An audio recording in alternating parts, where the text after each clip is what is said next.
it's me, Angel, back with a new video. So today is going to be very new. A lot of changes happened in August, and long story short, I work at three different places. I have three jobs now. So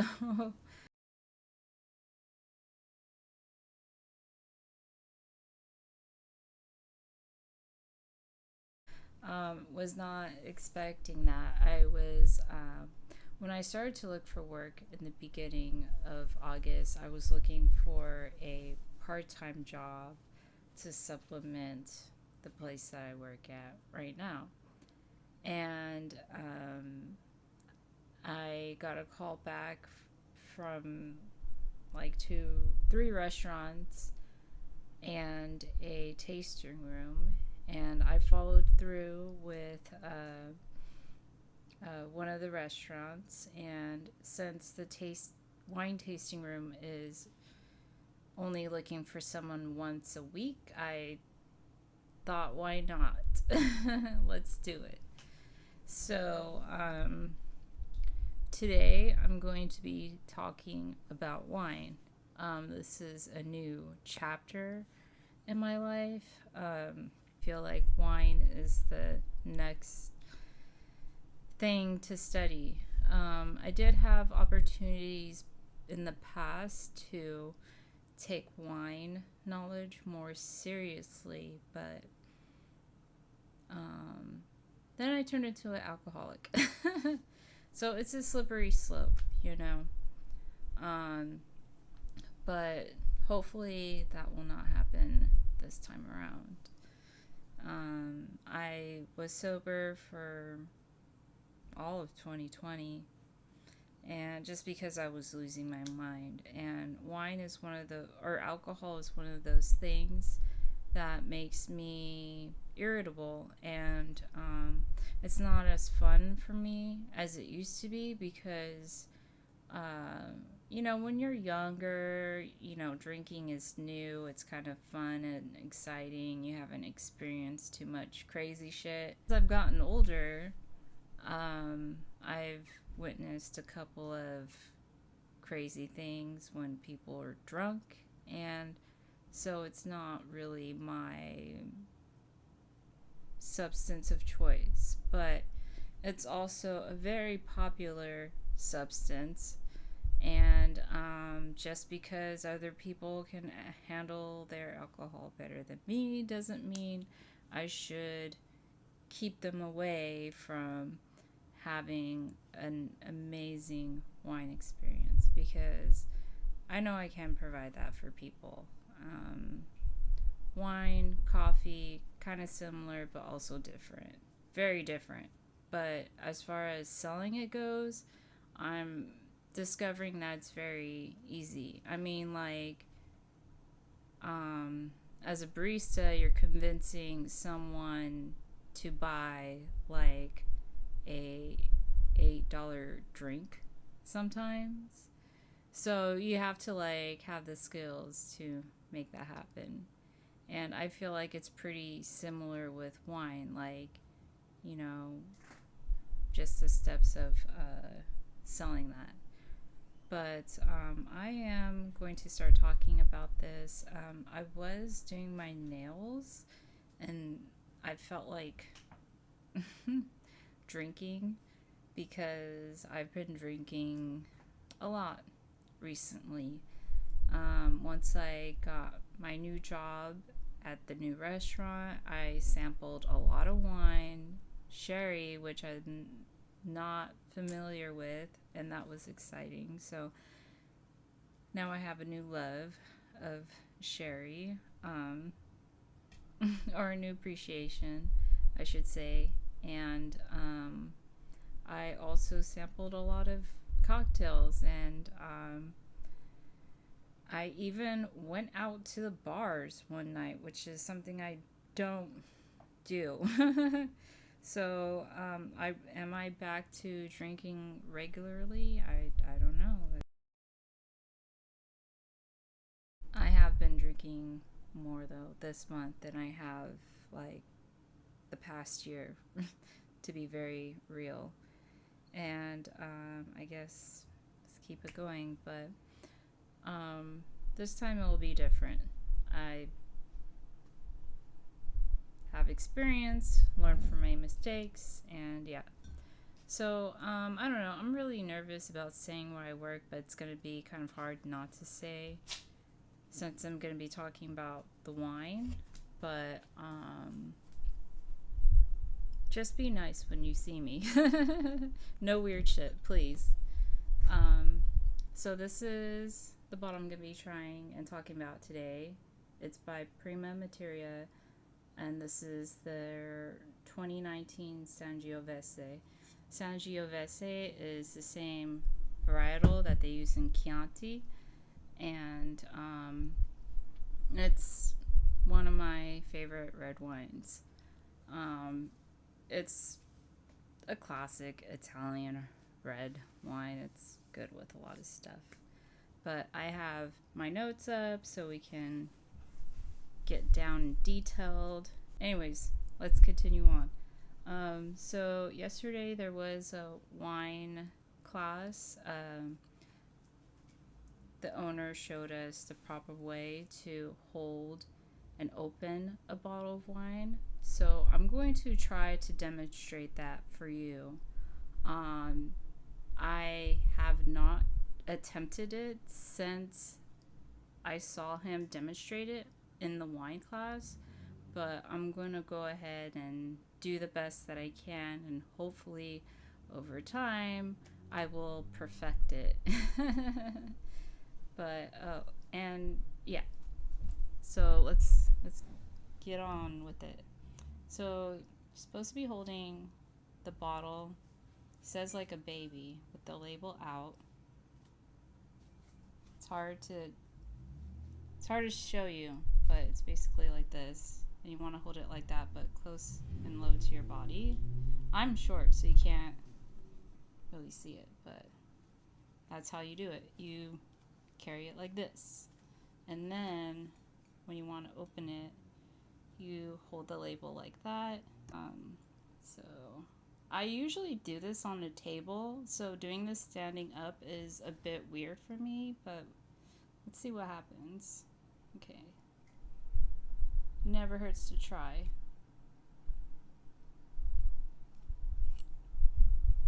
I feel like I'm supposed to hold it still and not turn it sideways.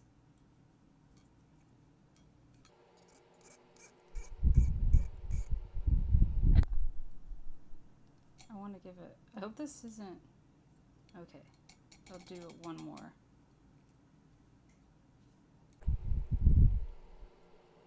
Oh my god. Okay. I was not supposed. I did that wrong. That was wrong. So, things I did wrong. I wasn't supposed to pop it. This is a cork. It's no writing, nothing special. There's no wrapper on it. I think it's because they're trying to be eco-friendly too. This is from California, even though it's a Sangiovese varietal. We'll talk about Italian varietals grown outside of Italy in a bit. But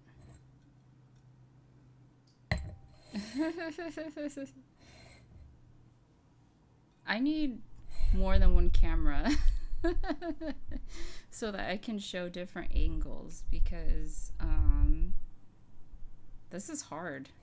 But let me just pour the wine anyways.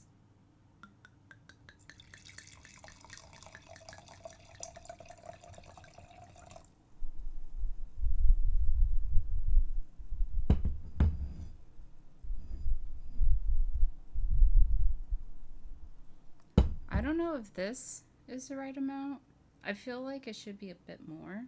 So let's go ahead and do that.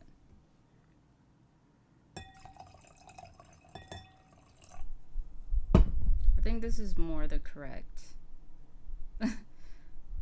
pour. I hope I'm not messing up the audio. Anyways.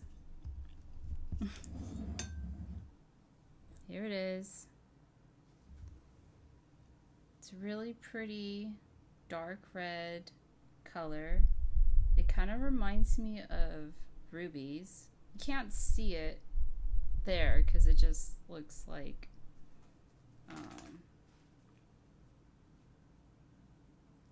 oh, I have an idea.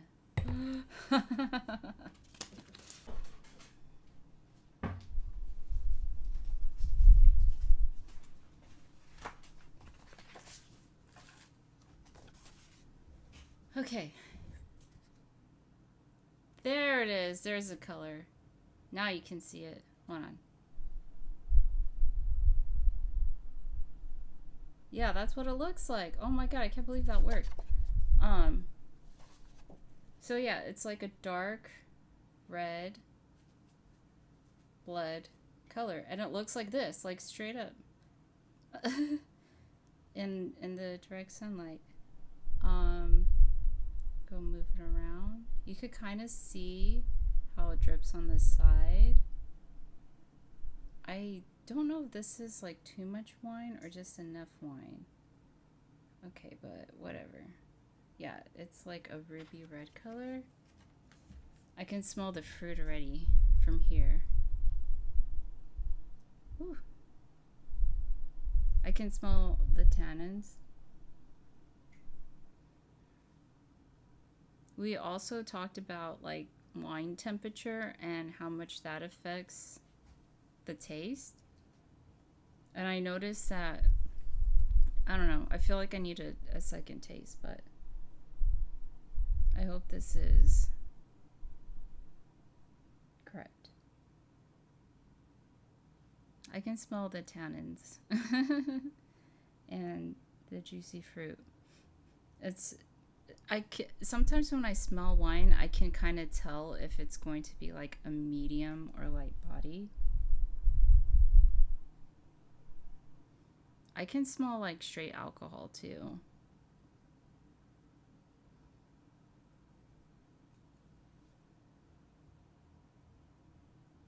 Okay, let's give it a go.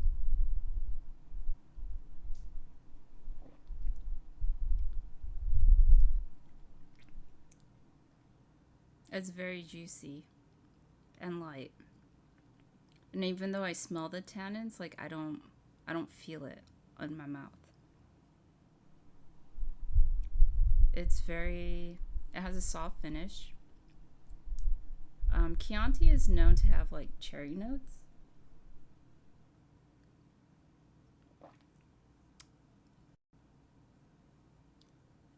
And it kind of reminds me of raspberries and stone fruit a little bit, like plums.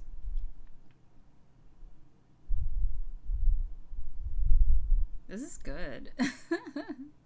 This is so delicious. It's up my alley too. Like I like light fruity wines, and this hits it.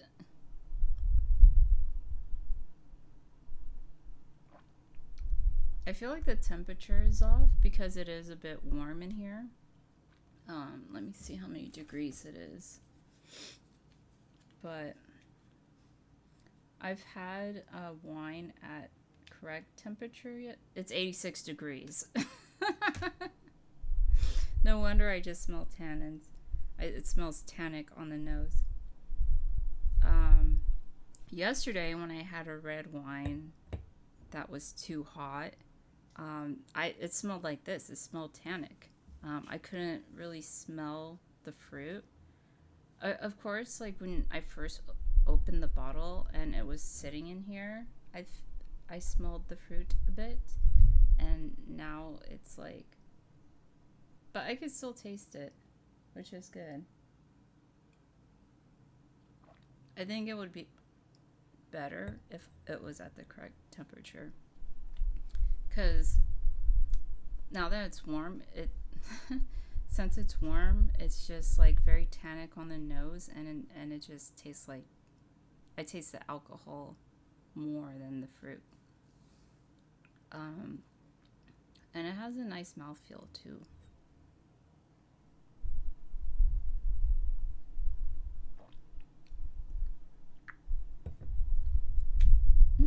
delicious. All right, let's talk about it though. So, this is the bottle. I heard that if you could store red wine in the fridge, but you have to wait 30 minutes to let it thaw, or not thaw, but reach drinkable temperature, because you don't want to drink like cold red wine, but you also don't want to drink warm. Yeah, yesterday when I had the red wine, it was a Duckhorn. I almost want to say a Duckhorn Cabernet, but when it was at the correct temperature, I could smell the oak and some of the fruit, maybe a bit of leather notes.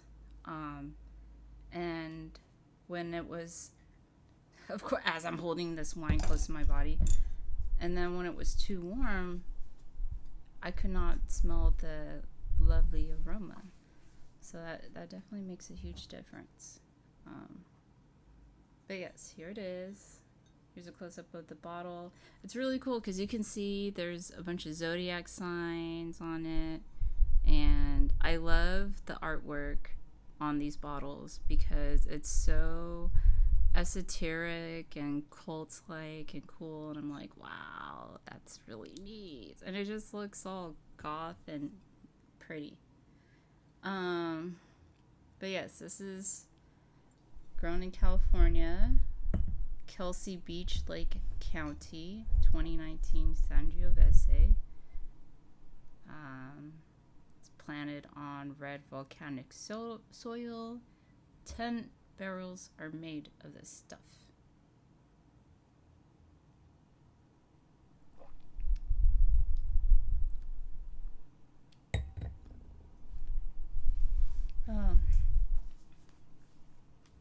I kind of want to... No, I'll wait. Okay, so I pulled up the text sheet from the website. This one talks about the 2016 Sangiovese. I don't know if it's different because it's a different year. And also, like, I don't fully... I mean, like, I don't know. The wine is out of temperature, so... But it's still delicious, which is what matters. Okay, tasting notes. Red fruit focus with red and black cherry. A bit of floral. I wish I could smell this floral. Medium acidity.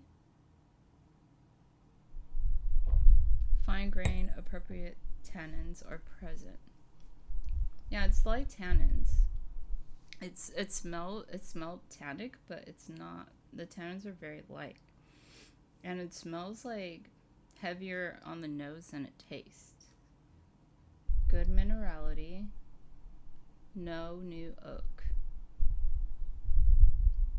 Do reds have minerality? I usually think of like white wines when I think of minerality, but it's possible from like maybe the soil. Raspberries and cherries. That's what it tastes like to me. Sorry, I'm just reading this and trying to point out something that stands out. Vintage, despite a dangerous early bud break. Oh, this one's talking about crop difficulties between 2016 and 2015. 2017 and 2015. Let's look at another website. I like to get I like to gather my info from multiple sources. The Sangiovese isn't even on our tasting list. Raspberries and cherries. I'm gonna tell everybody that. On our tasting menu, it has like notes and stuff in it. I feel like Sangiovese is a pretty popular varietal on its own. When I was first introduced to Italian wines, I feel like Chianti was one of the first varietals I experienced. or but also Lambrusco too. I really like Lambrusco. That was like my first favorite red wine because it's effervescent and it's fruity. Okay, so I like going on Wine Searcher sometimes for info. And here's what they say about Sangiovese outside of Italy. They say the variety has not gained a major foothold anywhere else outside of its homeland. Lack It may be due to lack of consumer awareness. Um, it also may be that the variety expresses terroir. What does that mean? An environment. Okay. Meaning differences in style, muddy waters when attempting to approach the quality of Tuscan wines. Offers acidity and warmer growing conditions. I feel like California is really warm. And is well placed to meet trends towards less overtly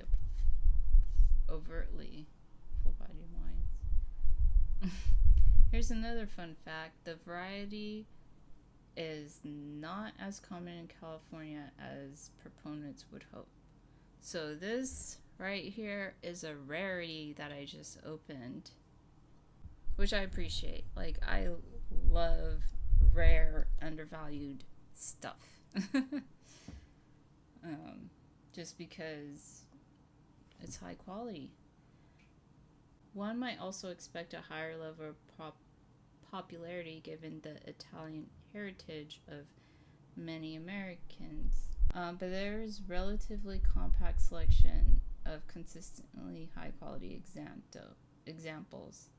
And you know what? I saw a vlog that a YouTuber did in Italy, and some of the plants and trees and stuff that's there, I'm like, that's like California. We have that shit. Like, we do. I feel like a lot of Europeans, at least the ones that I've talked to and I've overheard, like, feel that California soil is bad or whatever because it's not Europe. But I feel like our land creates good crops. And there's also like this thing, I don't know what to call it, but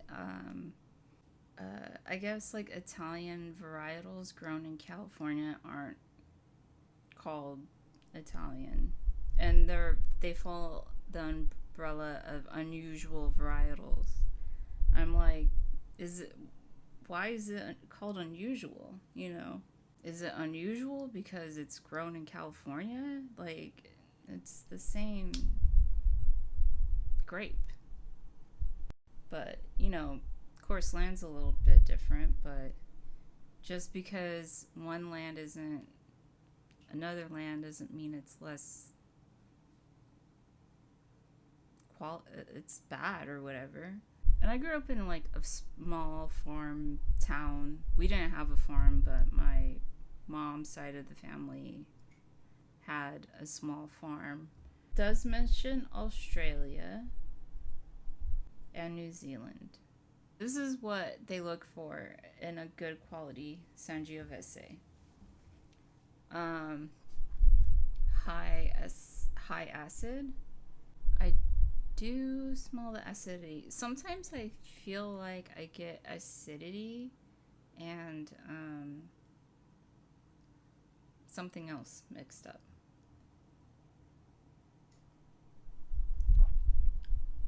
It says firm tannins, but to me, firm tannins is like something you would get at a Cabernet. I do smell tannins on the nose, and I don't know if that's what they mean. And the acid, I wonder if, because I know acidity and sweetness is kind of used interchangeably, so I'm wondering if they're talking about like the fruity stuff. and balanced nature. Savory flavors of dark cherries and black stone fruit. Didn't I say plum? I said plum. And black stone fruit are characteristic and may be backed by secondary notes of tomato leaf and dried herbs. Huh. I'm trying to think of what dried herb I could smell. I can't think of one right now. It's very fragrant. Fragrant. Its use of oak coax richer flavors from the grapes, tending toward plum and wild raspberry.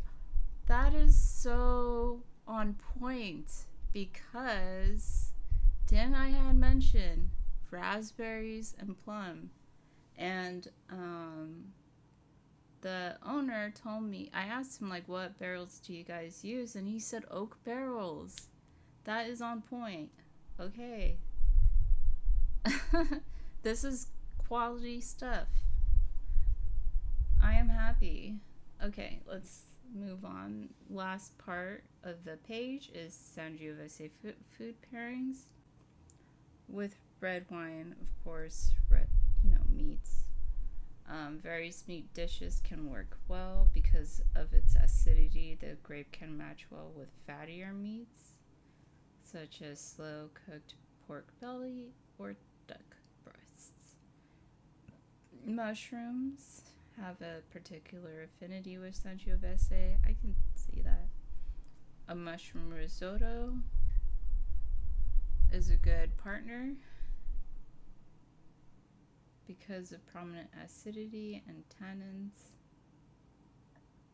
Care should be taken with sweet or spicy sauces. So this is more for savory flavors. Barbecue features these, a degree of char which doubles up more on the more astringent aspect of the grapes. High salt dishes or foods can be a problem. I can see that. Parmesan cheese is not ideal.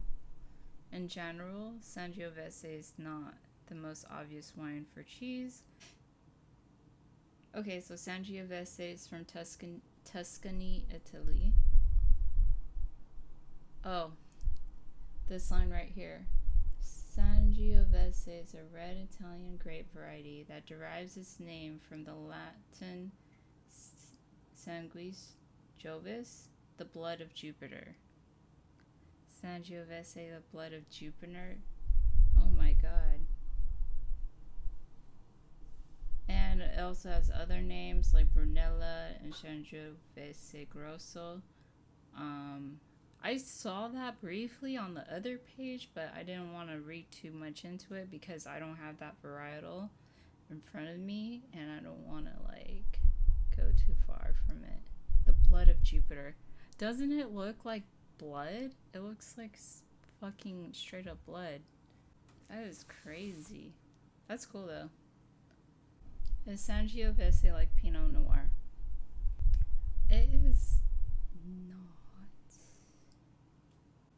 I feel like Pinot Noir is the brighter red. Okay, I guess that's about it.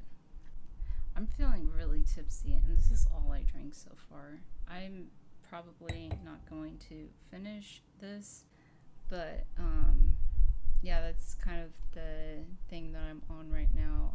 I try not to drink as much as I can, but it seems like I am falling back into it, so I might as well just embrace it and be careful. But yeah, I'm feeling pretty tipsy. Now that I'm pretty tipsy, I don't feel like talking about anything else because my brain is kind of, you know what it is? I need a cigarette is what it is, because that's another thing I started to do when I started drinking again, is smoking cigarettes.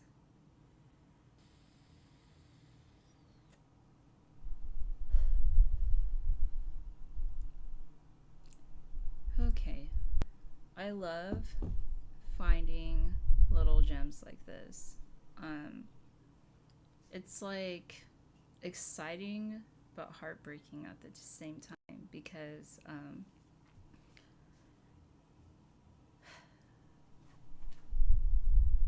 it's exciting because I have access to it, and normally someone like me wouldn't be able to have access to something like this unless I knew something about it, you know? But that's also kind of like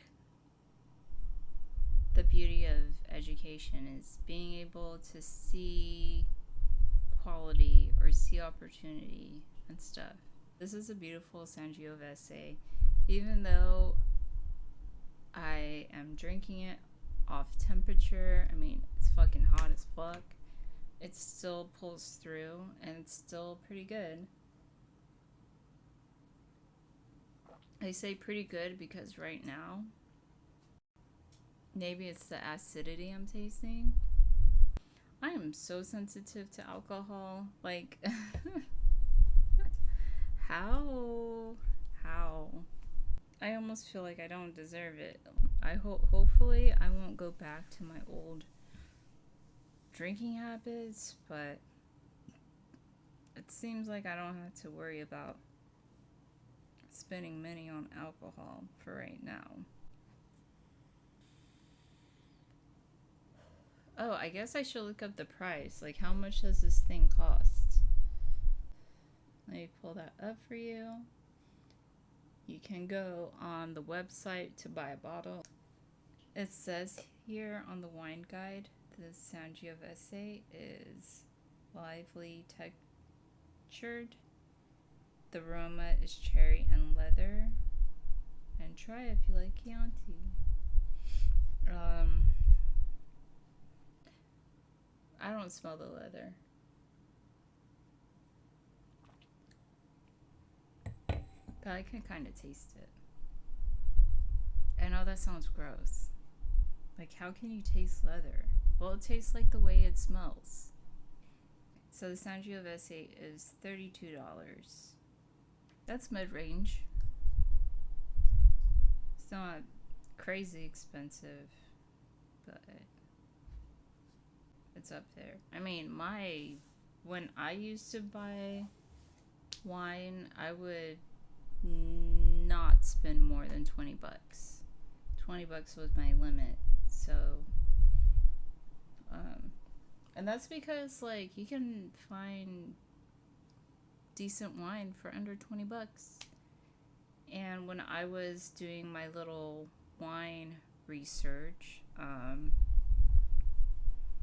I would buy wine from Trader Joe's because even though the wine was cheap, like it was still pretty decent. Like I feel like it's more important to know the differences between the differences between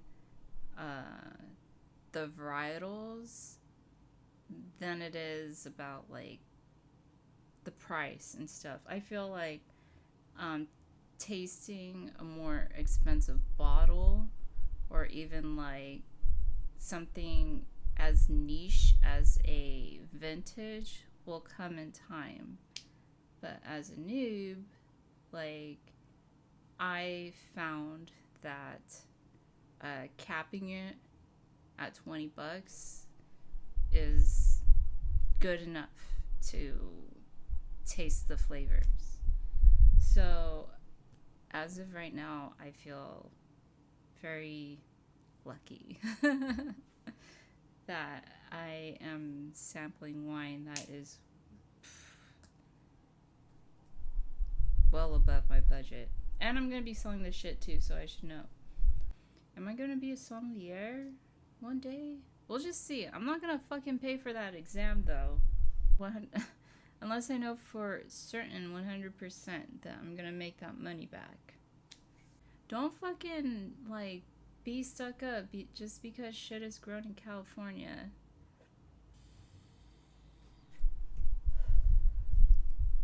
You know, food is food, regardless of where it's grown from. Like, it's becoming a scarcity, you know what I mean?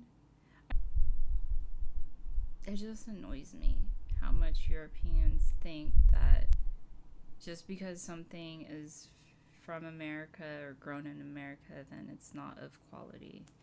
And it's like, just because it's in a different location doesn't mean it's bad or whatever. Or not up to par, I should say. And quite honestly, if someone can't see the value in something so beautiful, then it's not for them, you know? I feel like, beautiful stuff should definitely be reserved for people who can appreciate it and embrace its value. But damn, I feel so lucky right now, sipping on my fucking delicious ass wine, and it's like fucking good quality. Hell fucking yeah. But anyways, now that I have chatted about wine, I don't feel like whining.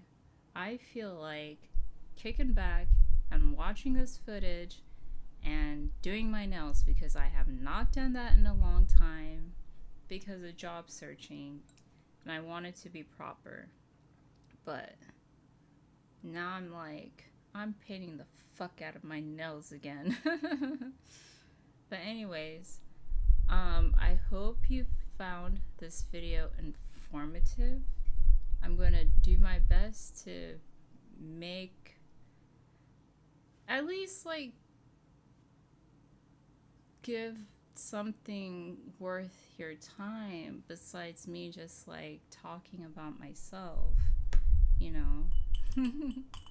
Although there's nothing wrong with that. Like, I've always been a big fan of like memoirs and autobiographies. I just like seeing how other people live sometimes, because I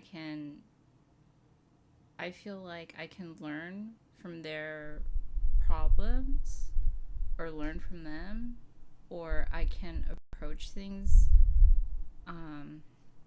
in the same way. Like, let's say they solved a problem that I'm having at the moment. I can copy what they did and feel good about my decision, especially if it works out and for the better. But yeah, that's about it. Oh, I also purposely wore like darker lipstick because when I drink red wine, it stains my lips like so bad. I think we've all been there before. Which honestly is why when I go out partying, I drink white wine instead of red wine, because white wine doesn't stain your lips and you don't have like red stuff on your lips all night. Of course, if other people are drinking red wine and they have that shit on too, it's not a big deal, but it's kind of embarrassing if you're the only one. I wish you could see how pretty this color is, because this is gorgeous.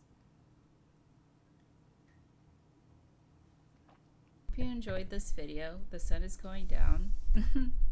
But I'll make a new video soon, and as I try these bottles, I will continue to make videos. And I do have a website blog thing going, but I'm working a lot, working 3 jobs, so I don't even know if that's going to continue to be a thing, but I'm going to keep paying the thing to keep it up. You'll see it. I'll make an announcement on Twitter.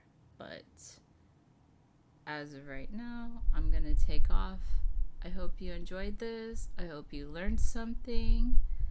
I hope it was worth your time. But have a good one. Bye.